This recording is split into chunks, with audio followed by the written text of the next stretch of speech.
Alrighty, so this is a bit of an update video. So lately I've been racing with CVMA. I got the Tuono 660 factory pretty much built into a race bike so that it is good to race with CVMA. And I noticed that online there aren't too much resources when it comes to race prepping your bike. And I thought I made a video.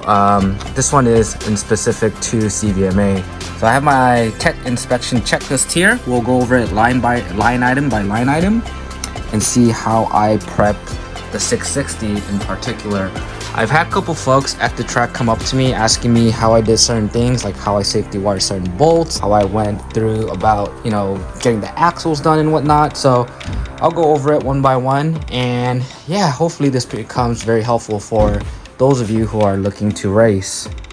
Alright, so we'll take it from the top. The first section is numbers. CVMA is actually not that strict when it comes with numbers. I've seen people use yellow duct tape. I've done it myself. Here is an example. Literally duct tape with Sharpie, and this was good enough to go. What matters is, I guess, the front plate and also the side plates or tail plate, just so that the lady at the grid could see who's passing by in case the transponder acts out or acts up. Cool, so just as the checklist says, the first item is tail or side or lower. So for me, I have it on the belly pan right here, 660, one on this side. Again, CVMA wasn't so strict, so I just made like a small one on this side so that it, fits cleanly. And then also the one that matters the most is probably your front one. So the front number plate is huge and very legible from almost all distance. Cool, so that covers it up for the front and the side or lower numbers. I am an amateur, therefore I have a yellow background with black numbers. If I were an expert, I would have white background with black numbers.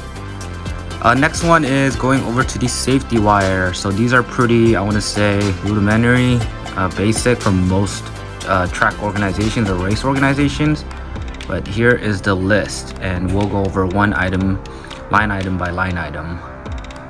Alrighty, so starting from the top of the list for safety wire, oil drain plug. So this is your drain plug. As you can see, I had to get this aftermarket because the stock one is actually a hex that is flush.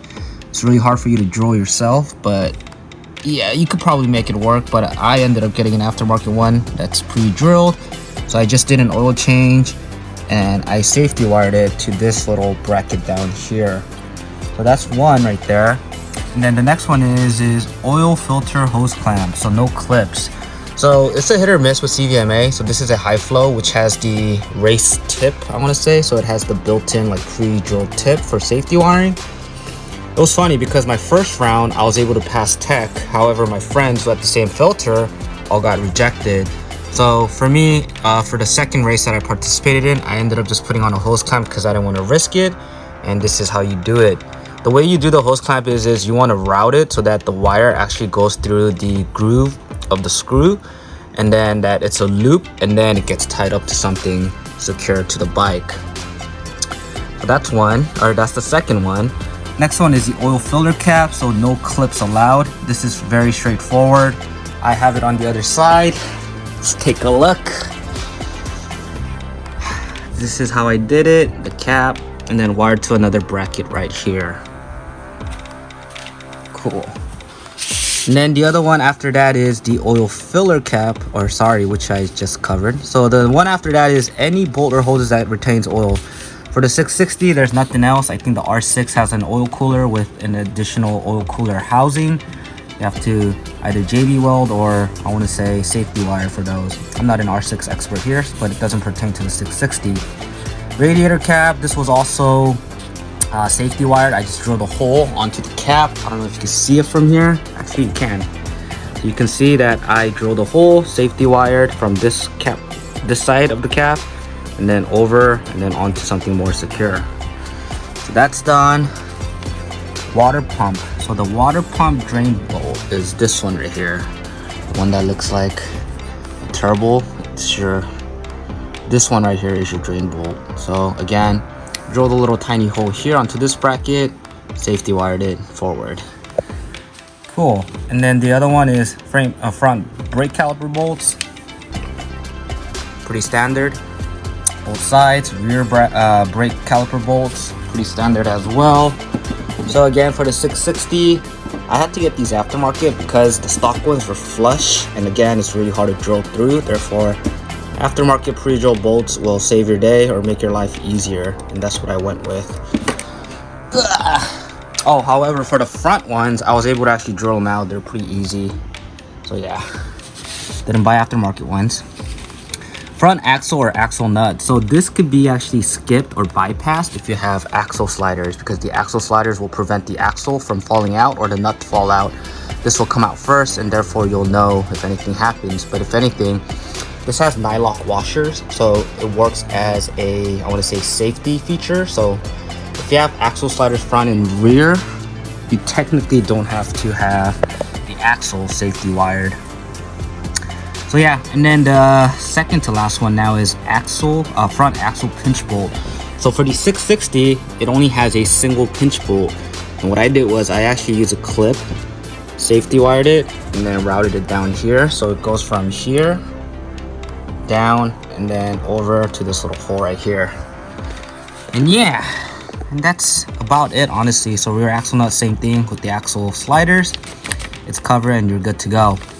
Next one is cameras, safety wiring, you know the drill. So the way that I did my safety wiring is I actually had a clip onto this safety wire, I want to say tab, what do you call this, mount, onto the actual body, part of a fairing, a bolt that goes onto the chassis, and then I rewired the safety clip itself to the actual GoPro mount. So then that way, all I have to do is remove this clip if I want to remove my GoPro.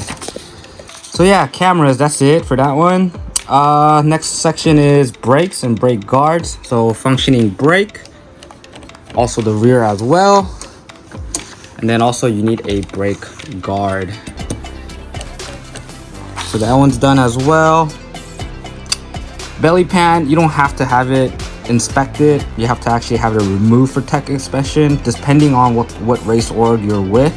Some of them actually do test or inspect the belly pan, but with CVMA, they do not inspect the belly pan. However, you do have to remove it when you're taking your bike for tech. So right there, belly pan is off currently. Oil filter, it has to be OEM or approved aftermarket. So high flow is approved, K&N technically is. A lot of people say no to it, but I've seen people use it, no issue whatsoever.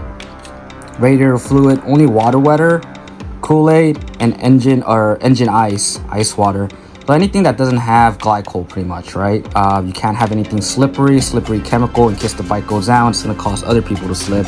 Therefore, you have to swap out your fluids there. Another one is case covers. So left and right, I have case covers by T-Rex on this side, and also on the other side as well. Does the job. Pass tech with flying colors, no problem. Side stand and center stand removed. It is removed. I can't see it, but it's all good. And then lastly, this is new. So this wasn't required last year or last season. However, this season, they started making this mandatory. So this is your toe guard, which is right here. The way I did it is I actually drilled through the swing arm, tapped it, and then it's put on by 2 bolts, solid, and it's clean. But yeah, this is pretty much it when it comes to prepping your bike for racing with CVMA. Especially with the 660. So if you have any questions, if you have any concerns, if you want to know how I did certain things, feel free to leave any comments, questions, and I'll get back to you. Cool. Thanks, everybody.